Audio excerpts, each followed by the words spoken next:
안녕하십니까. 2019년 3, 4분기 대한정형외과 의사회 이 심포지엄 사회를 맡은 유니메드 제약 PM 김도훈입니다. 먼저 귀중한 시간 내주신 모든 선생님들께 진심으로 감사의 말씀을 드립니다. 오늘 진행될 강의는 병의원 세무조사 사례에서 배울 수 있는 점에 대해 황희곤 세무사님께서 강연해 주시겠습니다. 황희곤 세무사님은 국세청 조사국, 서초구 세무서장, 진주시 세무서장을 역임하셨으며 현재 국내 최대 세무법인 다솔의 부회장으로 재직하고 계십니다. 강의가 진행되는 동안 강의와 관련된 질문사항이 있으시면 아래 질문창에 입력해 주시기 바랍니다. 강의 후 약 5분간 Q&A 시간이 진행되도록 하겠습니다. 그럼 강의 부탁드리겠습니다. 예, 안녕하십니까. 방금 소개받은 황희곤 세무사입니다. 저는 국세청 38년 근무를 서초 세무서장을 마지막으로 명예퇴임하고 현재는 세무법인 다솔의 부회장 겸 세무사로 활동하고 있으면서 각 대학의 최고 경영자 과정이나 각종 협회나 단체에서 세무행정과 절세가에 대한 강의를 하고 있습니다. 아울러 틈틈이 몇몇 신문과 잡지에 세무 칼럼을 기고하고 있습니다. 지난해에는 대한의사협회하고 국민건강보험공단에서도 강의를 했던 기억이 있습니다. 오늘 대한정형외과 의사회에서 이태현 회장님의 주선으로 여러분들을 모시고 이렇게 강의를 할 수 있게 돼서 영광으로 생각합니다. 비록 강의 시간은 40분에 불과해서 짧지만 여러분들에게 정말 도움이 될 수 있도록 최선을 다하도록 하겠습니다. 오늘 강의는 자세한 세법 규정보다는 평소 쉽게 접할 수 없는 조수행정과 조사행정에 대해서 집중적으로 말씀을 드리고자 합니다. 세법은 웬만한 세무사라도 전부 다 잘 알지만 국세행정과 조사행정은 실적으로 실무를 접해보고 경험을 해본 세무사분만이 알 수 있는 영역이기 때문에 그런 점에서 좀 더 중점을 두겠습니다. 여기 계신 원장님들은 워낙 공부를 많이 하셔서 공부하는 방법이나 학문적 접근 방법을 잘 아시겠지만 일반적으로 숲을 보고 먼저 이제 나무를 보는 방식을 많이들 얘기하죠. 그래서 오늘은 총론 또는 개론이라고 보시고 더 자세한 강론은 다음 기회에 설명을 드리도록 하는 것으로 하겠습니다. 그럼 강의에 바로 들어가도록 하겠습니다. 오늘은 조세체계와 국세청 조직부터 내재산 지키는 절세 전략 가이드까지 이렇게 5편으로 되어 있고요. 혹시 시간이 부족하면 중간에 일부 추가될 수 있음을 이해해 주시면 감사하겠습니다. 여기 잠깐 강의 들어가기 전에 한 가지 워밍업 차원에서 퀴즈 하나 내드리겠습니다. 앞에 나온 글을 한번 읽고 좀 누가 해석 좀 해주시겠습니까? 예, 세상에 사람이 태어나면 피할 수 없는 운명이 두 가지인데 그것은 바로 세금과 죽음이라고 합니다. 그래서 이 말은 미국의 속담으로 알려지지만 실질적으로는 벤자민 플랭클린이 한 어록인데 그만큼 중요하기도 하고 또 세금과 죽음은 모두가 다 싫어하는 것이거든요. 그래서 그럼에도 불구하고 우리가 피할 수 없다면 어떻게 할 것인가? 세금 피할 수 없다면 우리가 지금부터 줄이는 방법, 좀 덜 낼 수 있는 방법을 연구해보자는 의미에서 이런 어록을 준비해봤습니다. 오늘 어차피 세금에 관한 강의이기 때문에 세금 관련한 몇 가지 상식을 한번 좀 알아보고 강의에 들어가겠습니다. 세금의 종류는 전부 몇 가지나 되는지 알고 계십니까? 요즘 언론에 보면 우리나라가 세금 공화국이다, 세금 폭탄이다 이런 말이 많이 나오는데 여러분들은 몇 가지 세금을 내고 계신가요? 뒤에 나오겠지만 우리나라는 현재 25가지의 세금이 있습니다. 지금으로부터 한 100년이나 200년 전에는 어떻게 됐을까요? 그때는 3가지입니다.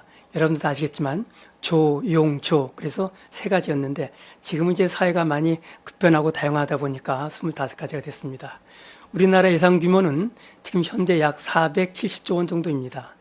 연간 징수되는 세금 규모는 국세와 지방세를 합쳐서 약 350조 정도가 됩니다. 우리나라 GDP 규모는 약 지금 한 1,800조 되거든요. 그래서 징수되는 세금이 GDP 대비해서 약 20% 정도가 됩니다. 그래서 다른 말로 말하면 조세 부담률이 20%다 이렇게 알고 있으면 되겠습니다. 여러분들도 사업을 하고 계시지만 우리나라에는 사업자 수가 몇 명 정도 될 거라고 생각하십니까? 약 700만 명이 있습니다. 그래서 법인이 한 100만 명, 개인이 600만 명입니다. 그러니까 700만 명 중에 여러분 각자가 한 사업체가 되겠습니다. 밑에 있는 건 From the Cradle to the Grave는 물론 이제 벤담, 영국의 공리학자 벤담이 사회복지를 요람에서 무덤까지 하겠다는 얘기지만 저희 이 과세 조세업계에서는 세금은 태어나서부터 죽음까지 간다 이런 의미로 종종 사용하고 있습니다. 우선 1번의 조세체계와 국세청 조직에 대해서 설명드리겠습니다. 아까도 말씀드렸듯이 여러분들은 사회의 어떤 그 오피니언 리더이시고 상당히 그 사회 지도자로서 존경받는 분들입니다. 그래서 그냥 조그만 세법의 지역적인 문제 하나하나보다는 오늘 기회에 전체적인 정부 조직 중에서 국세청 조직이 어떻게 돌아가고 조세체계는 어떻게 되는가 큰 틀에서 이렇게 좀 아신다라고 한다면 여러분들이 관계되는 여러 가지 그 거래처라든지 또는 여러 가지 모임이나 어떤 협회 나가서는 또 클라이언트들에게도 좀 도움이 되지 않을까 하는 의미에서 준비를 해봤습니다. 조세체계는 아까 말씀드렸듯이 지방세 14개, 국세 14개, 지방세 11개에서 25가지입니다. 국세는 소득세에서부터 맨 끝에 보시면 농어촌 특별세까지 있는데 여러분들은 우리나라에서 세금 어느 게 가장 많이 거치는지 알고 계시나요? 세금은 현재 올해 예산으로 봐서는 소득세가 약 80조, 법인세가 79조, 부가치세가 70조 이렇게 돼 있으면서 이 세 가지 세목이 전체 국세의 약 한 75% 정도를 점유하고 있습니다. 그냥 상식으로 아시고요. 지방세는 어느 세금이 가장 많을 것 같습니까? 여러분들은 뭐 7월 달에 어차피 또 그 재산세를 내셨기 때문에 재산세가 많지 않은가 싶은데 취득세가 약 20조 정도를 내고요.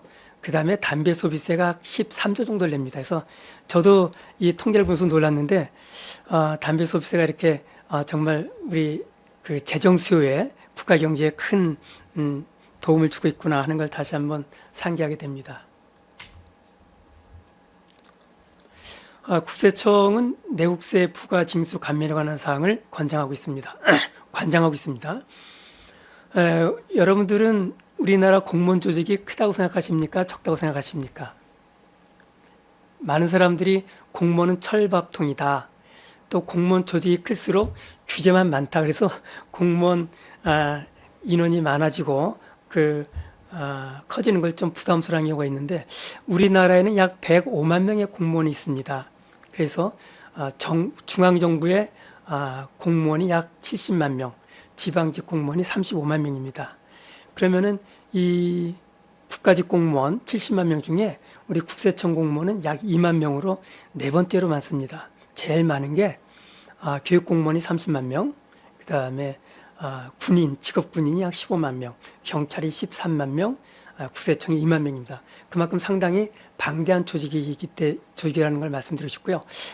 참고로 장관 밑에 여성가족부라고 하는 부는 장관 밑에 전 직원이 한 700명 정도 이렇게 되는 규모가 있습니다. 그래서 그런 거와 비교한다면 국세청 조직이 상당히 크다는 거 아시고요. 이제 국세청은 이제 일반 기업과 마찬가지로 저희는 세무서, 지방국세청, 그다음에 국세청 본청으로 돼 있는데 세무서에서 이제 성실하게 일을 하다 보면 지방국세청에서 이제 스카웃을 하고 지방국세청에서 정말 일을 열심히 잘하고 조직에 대한 어떤 애사심이나 충성심이 있다고 하면 또 이제 본부에서 스카웃해 갑니다. 혹시 여러분 주위에 세무사나 친구분 중에 국세청에서 몇 년 근무했다 했을 때 지방청에서 근무했는지 또 본부에서 근무했는지 여쭤보시면 그런 데서 근무했다고 하면 그분은 상당히 현직에 있으면서 그 능력을 인정받았구나 이렇게 이해하시면 좋을 것 같습니다. 정부에서는 아까 말씀드렸듯이 약 476조, 그중에 세금은 295조입니다. 지출은 보건복지 예산이 한 161조로서 가장 많고 뭐 그렇습니다. 저희가 한 30년 전에 이렇게 공부할 때만 하더라도 국방비가 전체 예산의 한 3분의 1 정도를 차지했거든요. 근데 요즘 보면 국방비가 뭐 10%뿐이 안 됩니다. 그래서 보건복지 노동에 대한 지출이 늘어난 건 좋지만 이것이 누수가 되지 않고 정말 필요한 사람에게 잘 갔으면 하는 바람을 갖고 있습니다. 국세행정 중점 추진 방향을 말씀드리겠습니다. 각 부처는 12월 말이 되면 그 다음 연도에 어떤 중점 추진 방향을 정리해서 청와대에 보고를 하고 있습니다. 이것도 역시 마찬가지로 국세청에서 2018년 말에 2019년도에는 이렇게 추진하겠다라고 보고한 내용입니다. 필요한 사항 위주로 여러분께 말씀드리도록 하겠습니다. 중점 추진 방향은 세입 예산을 안정적으로 조달하겠다는 거에서부터 모두가 잘 사는 경제를 세정 측면에서 지원하겠다, 네 가지입니다. 구체적인 사항을 다시 보시겠습니다. 1번은 뭐 항상 있던 얘기니까 그렇고요. 여러분들에게 도움이 되는 이제 2번을 말씀드리겠습니다. 중간에 보시면 빨갛게 프리필드라고 있는데요.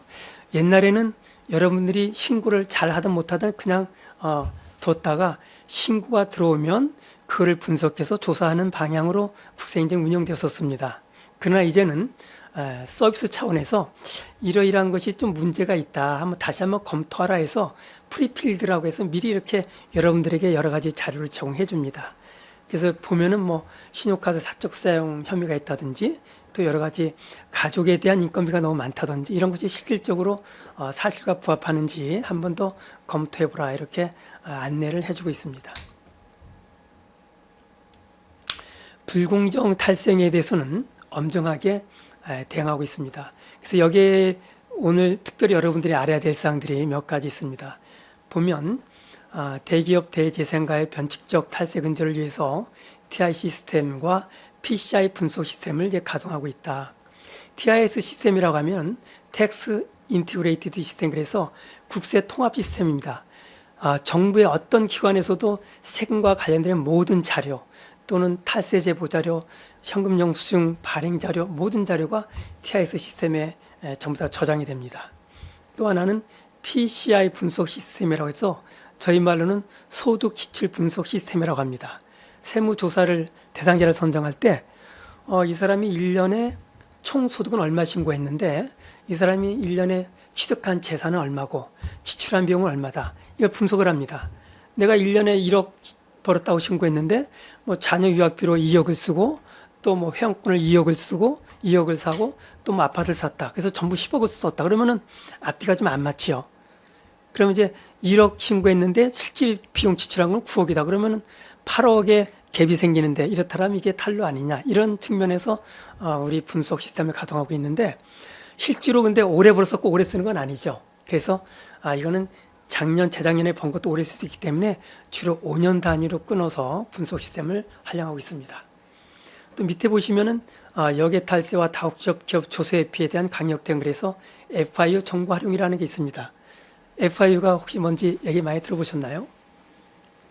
FIU는 Financial Intelligence Unit, 그래서 금융정보 분석원입니다. 이 조직은 원래 자금 세탁을 방지하기 위해서 만들어진 기관입니다. 그래서 이 부분은 조금 중요하기 때문에 다시 보충 설명을 드리고 가도록 하겠습니다.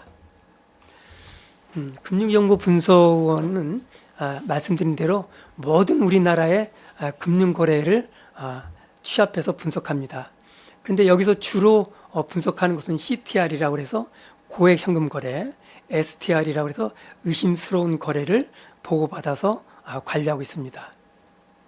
그래서 이 CTR은 이제 고액 현금인데, 그럼 고액 현금이 얼마냐? 올해 6월 말까지는 2천만 원 이상을 인출하거나 2천만 원 이상 현금을 예금하면 전부 다 이게 FIU로 보고하게 되어 있습니다. 그럼 이 보고한 자료는 국세청과 관세청, 검찰청, 경찰청으로 다시 정보가 보고가 됩니다.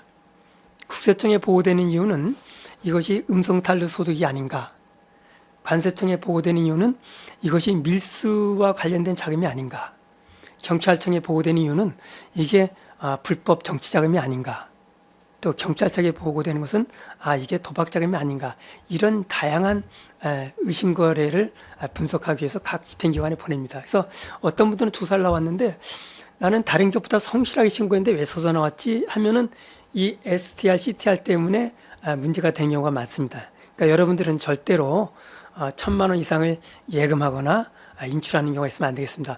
혹시 필요하다고 한다면 뭐 900만 원, 800만 원을 인출한다든지 아니면 또 날짜를 오늘 하루 하는 게 아니라 오늘 500만 원, 내년 700만 원 이런 식으로 한다든지 여러 가지 좀 이렇게 융통성 있게 활용하면 좋겠습니다. 그래서 올해 7월 1일부터는 이것이 2천만 원에서 1,000만 원으로 강화가 됐습니다.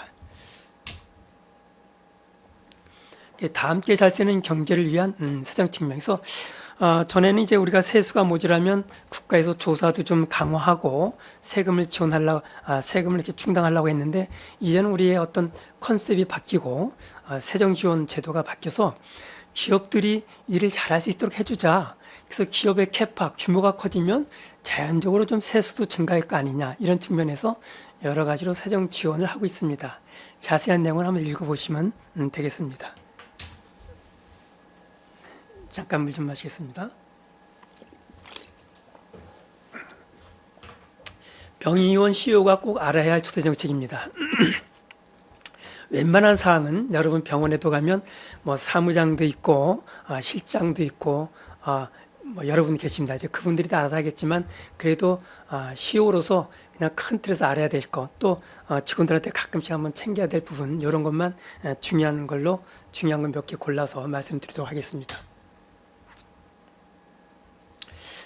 주요 조세 정책은 절세와 탈세부터 각종 포상금 제도까지 9가지를 설명드리도록 하겠습니다. 이게 음성 지원이 안 되는가 보죠? 요거는 지금 뭐 음성 지원이 안 돼 화면인데요. 이렇게 각종 세무조사와 관련 기사가 일주일이면 거의 한 번씩 나옵니다. 그만큼 세무조사 우리가 모르는 사이에 많은 기업들이 이제 받고 있다는 것이죠. 절세, 탈세, 분식결산이 있는데 절세와 탈세는 뭐 당연히 법에 합법하냐 또는 법에 위반되느냐는 건데 여러분들은 절세만으로도 충분히 세금을 적게 알맞게 낼 수 있습니다. 보면은 소득공제, 세감면, 징수의 제도가 있는데 우리나라 경제 5개 단체가 있습니다. 정경련, 뭐 경촌련, 또 중소기업협회, 뭐 무역협회 등 많은데 그런 데서 매년 세법을 이렇게 좀 지원해달라, 감면해달라는 여러 가지 건의가 들어가고 그것들이 실질적으로 또 세법에 반영되고 있습니다. 그래서 그런 부분만 잘 알아도 충분히 세금 절세가 가능한데 이런 절세에 관한 규정은 공부를 하지 않고 남들이 이렇게 하니까 뭐 세금을 적게 냈다더라 하는 이런 탈세에 이제 좀 관심을 갖고 이제 기울인 경우가 많은데 여러분 앞으로 절대 탈세를 하면 안 되겠습니다. 왜 탈세를 하면 안 되는지 좀 다시 뒷장에서 또 한번 다시 설명을 드리도록 하겠습니다. 세금을 내다 보면 제가 모르게 과소납부한 경우가 있고 또 때로는 모르게 신고를 잘못해서 너무 많이 납부한 경우도 있고 또는 조사받는 경우에 너무 억울한 경우도 여러 가지가 있습니다. 이런 경우에 다 법률적으로 구제되는 절차가 있습니다. 내가 처음에 적게 냈다고 생각되면 수정 신고를 해서 추가로 납부하면 되고 또 내가 모르고 너무 많이 냈다고 하면 경정 청구를 해서 미리 냈던 세금을 다시 환급받는 경우도 있습니다. 또 조사가 나왔다든지 어떤 고지가 됐을 때 이것 좀 너무 가혹하다 또 이해가 안 된다 할 때는 여러분들이 이의신청, 심사청구, 심판청구나 행정소송할 수 있습니다. 이 중에서 가장 중요한 것은 조세 불복할 때 불변기간이라고 있습니다. 아무리 억울해도 90일 내에 이의신청을 제기하고 어필을 해야지 90일이 지나면 여러분이 국세청장이나 재경부 장관, 청와대에 찾아가도 이거는 방법이 없습니다. 그래서 억울한 일이 있을 때는 하여간 최대한 빨리 어필하는 것이 좋겠다. 이런 말씀을 드립니다. 요즘 경제가 좋아지다 보니까 해외에 투자하는 경우가 많습니다. 물론 부동산 투자도 있지만 주식이나 채권, 예금 등 금융계좌를 많이 갖고 계신데요. 이 경우에는 여러분들이 1년에 어느 하루라도 5억 원이 넘으면 이걸 꼭 국세청에 신고해야 됩니다. 이 경우 신고하지 않으면 신고하지 아니한 금액의 10% 내지 20%가 과태료로 부과됩니다. 그러면 이게 만약에 20%씩 과태료가 부과된다고 하면 여러분 해외에 있는 5억 원이 5년 지나면 제로가 되는 경우가 되죠. 그런데 이게 과태료도 중요하지만 이렇게 불성실하게 신고하게 되면 바로 또 세무조사에 뭐랄까 이게 조사 대상자로 이렇게 선정되기 때문에 좀 더 위험하다고 하겠습니다. 그래서 여러분들은 물론이지만 주의라도 혹시 해외 금융 계좌가 5억 원이 넘으면 항상 6월 달에 신고할 수 있도록 하시면 좋겠습니다. 창업자금에 대한 증여세 과세등재 제도입니다. 여러분들 이제 증여세 보시면은 증여세가 이제 10%부터 30억이 초과하면 50%입니다. 상당히 많은 겁니다. 내가 내 돈 벌어서 내가 친인척 자녀에게 주는데 이걸 국가에도 또 50%를 또 줘야 되는 거예요. 그래서 그러니까 세율이 너무 높다고 이제 여러 여로에서 뭐 학자들이라든지 말을 하고 있는데 아마 시간이 지나면 뭐 좀 줄어들 걸 생각됩니다만은 그다음에 이제 증여재산 공제는 증여를 하더라도 무조건 100% 증여 금액을 다 과세하는 게 아니고 배우자에게는 6억 원을 공제하고 나머지에 대해서 직계존속에 대해서는 5천만 원을 공제하고 나머지에 대해서 세금을 과세합니다. 그래서 내가 만약에 자녀에게 1억 원을 지급한다고 하면 1억 원에서 5천만 원을 제외하고 그 나머지 5천만 원의 10%면은 500만 원입니다. 500만 원에서 이제 신고를 하게 되면 미리 신고하면 예정 신고납부 3%를 제하면은 15만 원이 공제가 돼서 실적으로 1억 원을 지급했을 때 485만 원을 지급하게 됩니다. 요거는 1억 원이지만 100억 원을 주었다 그러면 50억 원입니다. 정확하게 얘기하면은 한 46억 얼마가 되겠지만 쉽게 제 50억 원이다. 그런 의미에서 자녀에게 어떤 창업 자금을 준다고 하면은 자녀가 뭘 하고 싶다고 그래서 내가 50억을 주었다. 그러면 쉽게 얘기해서 25억, 정확히 말하면 한 21억 얼마인데 그 세금을 내면은 너무 아깝지 않습니까? 그래서 정부에서 이런 창업을 지원하기 위해서 30억 한도로는 5억을 공제해주고 30억을 만약에 자녀에게 준다라면 5억을 공제하면 25억 원이죠. 25억 원의 10%인 2억 5천만 원만 내면 증여세를 전부 납부한 걸로 이렇게 해주겠다. 이런 제도입니다. 그래서 요즘 이제 창업 자금에 대한 증여세 과세 등재 제도를 많이 활용하고 있습니다. 이제 가업상속공제 제도에 대해서도 한번 말씀드리겠습니다. 여러분 우리나라에 100년 된 기업이 몇 개 있는지 혹시 아십니까? 우리나라에는 100년 된 기업이 7개가 있습니다. 뭐 가장 오래된 거는 두산상이라고 해서 1896년에 있었고 그 이후에 부채할명수라고 하는 동아제약 이렇게 있는데 우리나라가 가업상속공제가 안 되는 이유는 여러 가지도 있지만 세금 문제도 많습니다. 만약에 할아버지가 1,000억짜리 회사를 갖고 있다가 자녀에게 물려주면 1,000억 중에 500억은 세금 내고 500억으로 회사를 운영합니다. 그 회사를 또 손자에게 물려주면 500억짜리 회사 중에서 250억을 세금 내고 250억짜리 회사로 이게 줄어들게 됩니다. 이러다 보니 가업상속이 어렵죠. 그래서 이러한 폐단을 없애기 위해서 가업상속일 경우에는 최대 500원까지 공제해주는 제도가 있습니다. 30년을 근무하니까 우리 이제 병원도 마찬가지입니다. 이제 뭐 큰 병원 같으면 이제 여러 가지 병원에 관한 건물이라든지 여러 가지 의료기계에서 뭐 예를 들어서 뭐 1,000억이라고 한다라면 500억까지 공제하고 나머지 500억에 대해서 과세한다. 그럼 이제 나머지 500억에 대해서 250억 세금 내면 되죠. 그러면 세금이 500억 내야 될 걸 250억 내게 되면 세금이 250억 절감이 됩니다. 그런데 이거는 요건이 상당히 까다롭습니다. 그리고 사후관리가 10년간 동종업종을 해야 되고 고용인원도 줄이면 안 되고 자본도 유지해야 되고 자산도 유지해야 됩니다. 그래서 이런 가업상속 공제제도를 활용하려면 최소한 10년 전부터 이렇게 텍스 플랜을 짜는 것이 중요하다. 이렇게 말씀드릴 수 있겠습니다.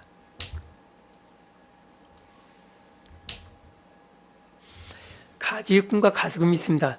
물론 여러분들이 이제 병원은 이제 법인도 있고 개인도 있습니다. 물론 이제 개인 병원이 많죠. 개인 병원이 있으면 뭐 가지급금과 가수금이라는 규정이 없지만 우리 비영리 법인은 이제 가지급 가수금이 있습니다. 이거 이제 회계적으로는 현금을 누가 가져갔는데 사용처가 불분명해서 이제 미결산 계정으로 둔 것입니다. 그렇지만 이것이 문제가 돼서 조사가 나오거나 또는 세무조사가 아니고 검찰에서 조사하게 되면 이 가지입금 가수금이 배임이나 횡령으로 문제가 되는 경우가 많습니다. 그래서 큰 기업들, 총수들 기업을 조사하다 보면 그 기업의 회장이나 대표이사들이 가끔 검찰의 조사를 받고 뭐 이제 구치소로 수감되는 경우가 있는데 이것이 주로 이제 이런 가지급 가수금입니다.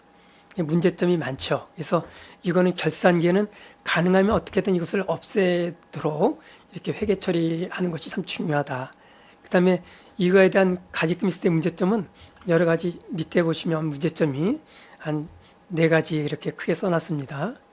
그 다음에 해결 방안은 개인 재산으로 상환하거나 급여 상여금을 인상하거나 이런 여러 가지 제도가 있습니다.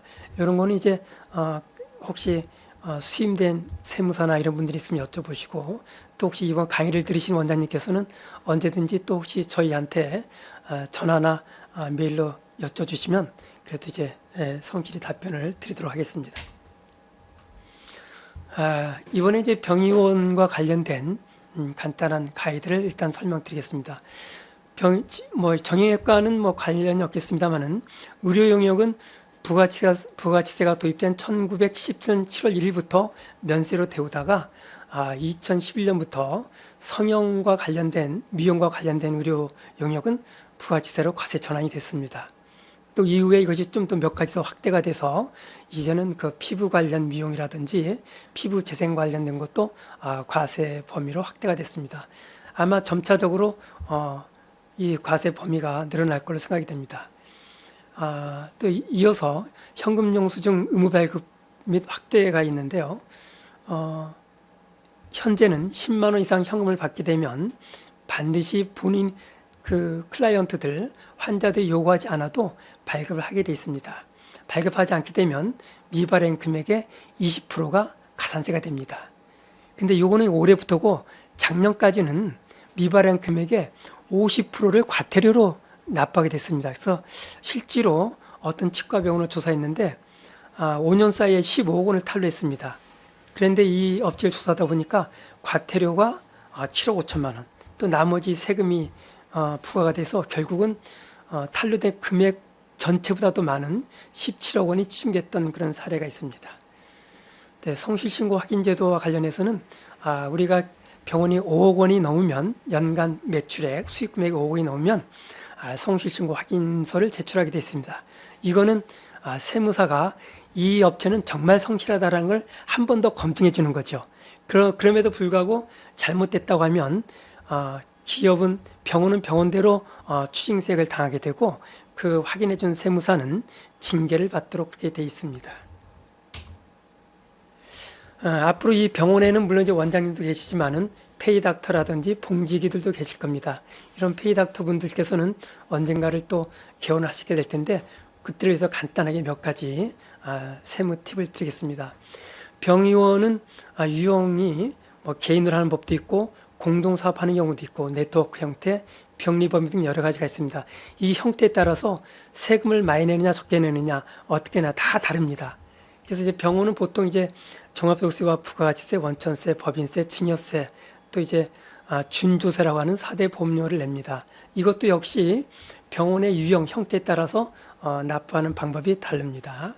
그 다음에 의료기관을 개설 신고를 하게 되면 사업자 등록 신청을 해야 되죠. 그 다음에 사업자 등록 신청하면 반드시 사업용 계좌를 개설하게 되어 있습니다. 사업용 계좌를 개설해서 그 계좌를 이용해야지만 인정받는 금액이 있습니다. 인건비 주었다 또는 재료비 줬다. 이거 사업용 계좌로 주지 않으면 인정받기가 어렵습니다. 그래서 이제 사업자 등록은 면세 사업자로 등록하는 경우도 있고 면세와 과세 겸용 사업자로 등록하는 경우도 있습니다. 그래서 이 사업자 등록 형태에 따라서 사업자 현황 신고만 하는 경우도 있고 부가치세 신고만 하는 경우도 있고 종소세 신고를 하는 경우도 있습니다. 개원자금은 특히 요즘 돈이 많이 들어갑니다.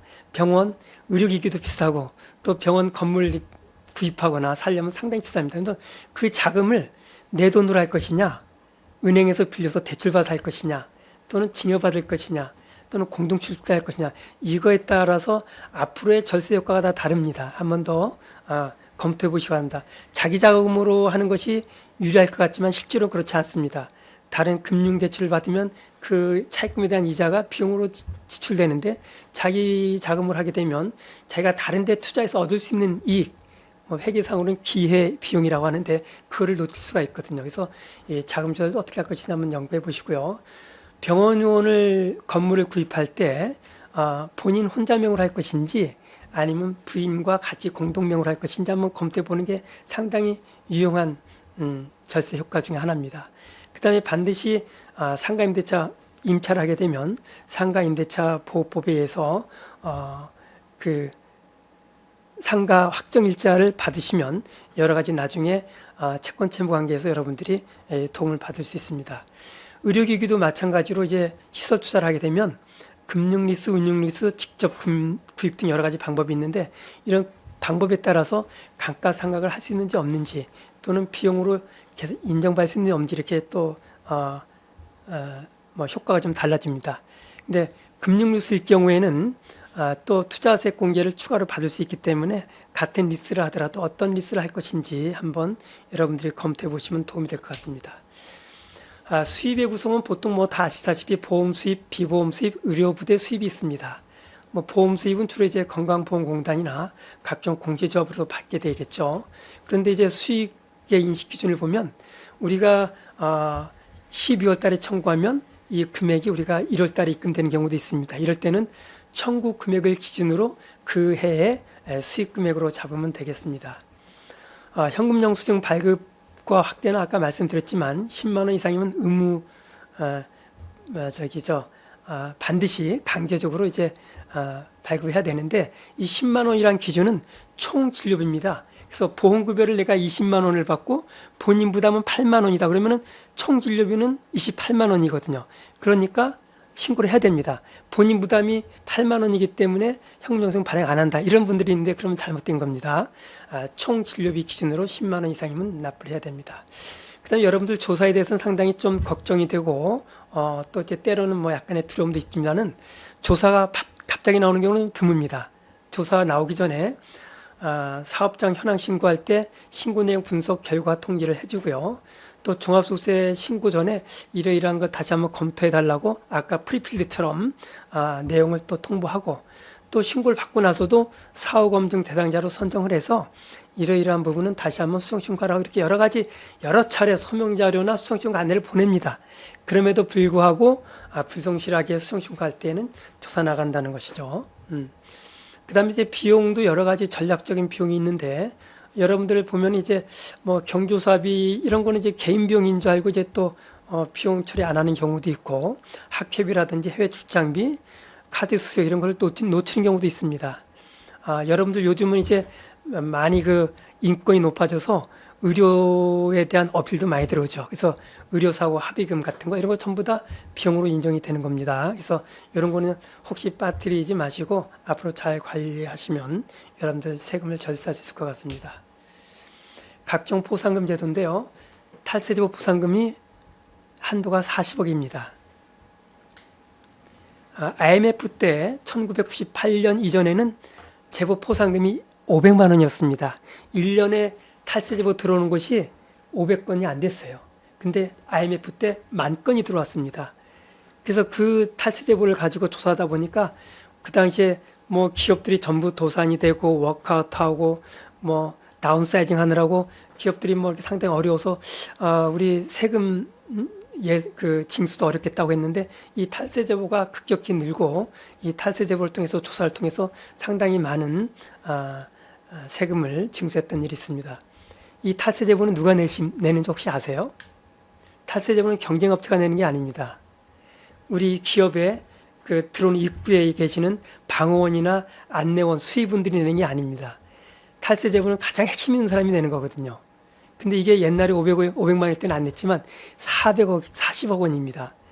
여러분들 그래서 이제 혹시라도 직원들이 이렇게 하면 세금 적게 냅니다 하고 이렇게 얘기를 했을 때 이것이 법에 맞는 얘기냐 아니냐 네가 그냥 어디서 듣고 온 얘기인지 알아보시고 이게 법에 있는 얘기가 아니면 절대로 그런 그 위험한 그런 의견을 받아들이면 안 되겠습니다. 그 다음에 지금은 이제 탈세 포상금 말고도 뭐 차명계좌 신고 포상금 뭐 이런 여러 가지가 말씀돼서 모두 뭐 클라이언트가 됐던 직원이 됐던 모두가 이걸 우리를 감시하고 있다고 보시고 이제 가급적 원칙적으로 신고하는 것이 도움이 될 것 같습니다. 세무조사는 이제 뭐 옛날에는 세무조사를 미리 통지하지 않고 바로 조사를 나가서 출장증을 보이면서 조사를 했습니다만은 이제는 15일 전에 세무조사를 하겠다고 사전 통지를 합니다. 그렇기 때문에 크게 뭐 고민하실 필요는 없고요. 그럼 조사 대상자는 어떻게 선정하느냐? 크게 나눠서 정기조사 세무조사와 비정기 세무조사가 있습니다. 정기세무조사는 말 그대로 정기적으로 일반적으로 5년 또는 성실도 분석 결과 하위 기업에 대해서 한 7년, 늦으면 8년에 한 번씩 조사를 합니다.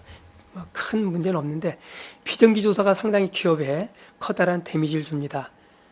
구체적인 탈세 제보, 유관기관 제공 자료, 또는 사회적 무리하기, 금품 제공자. 그래서 구체적인 탈세 제보가 있으면 거의 다 비정기조사인데 비정기조사는 밑에 보시면 알겠지만 조사를 5년간 걸 합니다. 일반적으로 조사를 나가면 1년 내지 2년 걸 하지만 여기서는 5년간 걸 하고 또 그 관련 기업과 관련인까지도 동시 조사를 하고 그다음에 압수수색을 합니다. 여러분들 가끔 TV나 이런 뉴스에 보면 세무공무원이나 검찰공무원들이 파란 박스에다 기업의 여러 가지 장부나 전산 자료를 백업 받아오는 걸 보시죠. 이건 전부 다 비정기 세무조사입니다. 근데 일반 정기 세무조사는 우리가 쭉 통계를 보니 1년에 국세청에서 약 2만 명의 조사를 합니다. 그러면 8조 원의 세금을 징수하는데 평균 20억입니다. 근데 비정기 평균 4억 원입니다. 일반 세무조사의 추징세액은. 근데 비정기 세무조사는 150억 원입니다. 거의 비정기 세무조사를 받으면 기업이 이제 문을 닫아야 된다. 이렇게 하시면 되겠습니다. 그래서 우리가 비정기 조사를 받지 않도록 해야 되고, 그러기 위해서는 정상적인 경영을 하는 것이 중요하다. 세무조사는 아까 얘기했듯이 일반 조사는 1, 2년, 특별조사는 5년, 7년까지 조사하게 돼 있고요. 조사를 하게 되면 여러분들은 세무서에서 조사받기도 하고 지방청에서 조사받기도 합니다. 세무서에서는 2~3명이 나와서 20일간 조사를 하고 지방청은 6에서 8명이 나와서 보통 40일 이상 조사하게 되겠습니다. 세무조사를 하게 되면 사전 통지를 15일 전에 보낸다고 돼 있었죠. 네. 조사가 끝나면 문답서 확인서를 받습니다. 그리고 세무조사 결과 통지를 20일 내에 해드립니다. 여기서 중요한 것은 확인서와 문답서입니다. 여러분들 확인서 쓰라고 하면은 큰 부담 없이 물론 내용을 잘 파악해 봐야 되겠지만 그냥 확인해 주셔서 했는데 문답서를 쓴다는 것은 상당히 중요합니다. 문답서는 조사관서에서 나중에 검찰에 고발하겠다 하고 하는 의사표시가 있는 겁니다. 그래서 문답서는 일문일답입니다. 귀하는 이 병을 언제부터 오픈했죠? 여기서 하는 일은 무엇이죠? 어느 때 어떤 거래가 있다고 하는데 그때 어떤 역할을 했습니까? 일문일답을 물어보기 때문에 나중에 이 문답에 대해서 부인하거나 반론을 제기하기가 어렵습니다. 확인서는 전체 내용을 써놓고서 마지막에 사인했기 때문에 혹시라도 그때 내가 좀 착오를 일으켰다고 한다면 그건 착오였다. 또 내가 워낙 바빠서 그냥 잘 모르고 사인했다. 이렇게 혹시라도 얘기할 수 있지만 문답서일 경우에는 번복이 어렵다. 이거 한번 그냥 참고를 알아주시고 확인서는 뒤에 나온 화면과 같습니다. 밑에 보시면 김국세에서 확인자만 본인만 도장 찍죠. 그러나 문답서는 옆에 보시면 세무 공무원도 찍고 입회인도 찍고 세무 대리인도 찍고 진술인도 찍습니다. 그래서 이거는 상당히 조심해야 된다는 걸 말씀을 드립니다. 병의원 세무조사를 해보니 여러 가지 문제점이 많습니다. 우리가 조사 나가기 전에 기본사항을 다 조사하고 나갑니다. 나가서는 제세신고 항목을 보게 돼 있고 그 다음에 수입 비용을 보게 돼 있습니다. 특별히 문제되는 것은 의료외 사업에 대해서 수입 누락이 많습니다. 그러니까 피부과라면은 기능성 화장품 판매한 거, 또 판매 장려금을 받은 거, 또 음식 용역, 구급차 운영, 건강 진단비, 영양자 판매, 장례식장이나 주차장의 부대 사업 이런 것들이 누락되는 경우가 많이 있어요. 물론 일부러 누락하는 경우도 있지만 또 몰라서 하는 경우도 많이 있고요. 또 하나는 이런 의료외 사업은 대체적으로 또 부가가치세 대상 재화나 용역 거래거든요. 그래서 또 부가가치세 또 신고 납부해야 되는 의무도 있습니다. 그다음에 신용카드 사용이라든지 인건비 과대 계상 이런 경우가 좀 많이 있고요. 또 때에 따라서는 조사를 하면서 환자들의 그 인적사항을 확인해서 직접 실제로 어떤 진료를 받았는지 병원비는 얼마를 납부했는지 개별하는 경우도 있습니다. 그래서 결국은 조사를 받지 않는 것이 가장 중요하다는 걸 말씀드리겠습니다.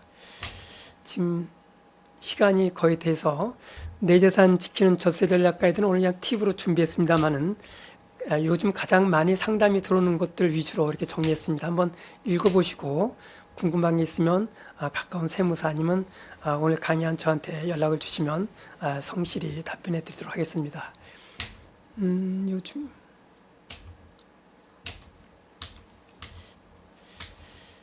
Q&A는 이제 아까 아마 이게 문서로 오면 제가 한두 가지 이렇게 답변해 드리기로 하고요.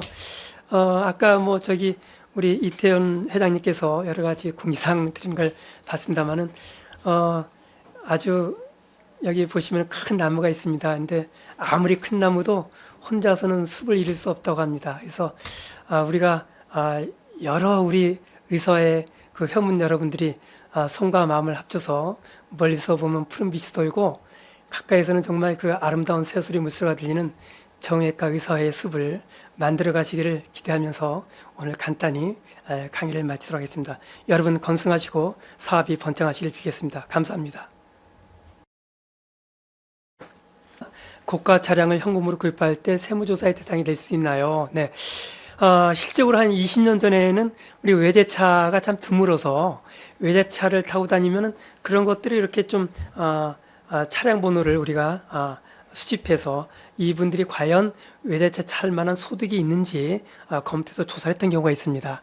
그런데 그 당시에 미국에서도 이제 그 무역부에서 상무부에서 와서 야 이거 왜 우리 외제차 탔다고 너무 이렇게 특별히 관리하느냐 그래 이제 그런 항의도 있고 그래서 이제 고가 차량을 샀다고만은 우리가 이렇게 뭐 조사 대상으로 하지는 않습니다. 요즘 또 뭐 워낙 외제차가 많기 때문에 그렇지만 현금으로 구입했다고 한다면 이 부분은 조사 대상이 될 수 있습니다. 왜 그러냐면 아까 말씀드렸듯이 현금 1,000만 원 이상이 오고 가고 했을 때는 그것이 어디서 들어오고 어디서 썼는지 이런 걸 조사하게 됩니다. 물론 현금 1,000만 원 인출하고 예금했다고 해서 바로 내일 조사 나온 건 아닙니다. 왜 그러냐면 조사는 보통 5년 또 이게 사기다 부정하면 10년간 조사할 수 있는 권한이 있기 때문에 그런 자를 쫙 축적해 놨다가 5년 후에 조사 나갈 수 있습니다. 그래서 가급적이면 현금 구입은 좀 자제해 주시는 것이 좋겠습니다.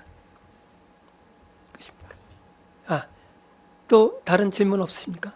끝입니까? 네. 그럼 이것으로 Q&A를 마치고 종료하도록 하겠습니다. 감사합니다. 네. 경청해 주셔서 대단히 감사합니다. 또한 훌륭한 강의를 해주신 황희곤 세무사님께 다시 한번 감사의 말씀을 드립니다.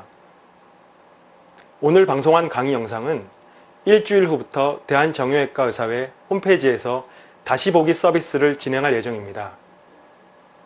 이로써 대한정형외과 의사회 이 심포지엄을 모두 마치겠으며 저희 유니메드 제약은 앞으로도 더 좋은 의약품으로 인사드리도록 하겠습니다. 감사합니다.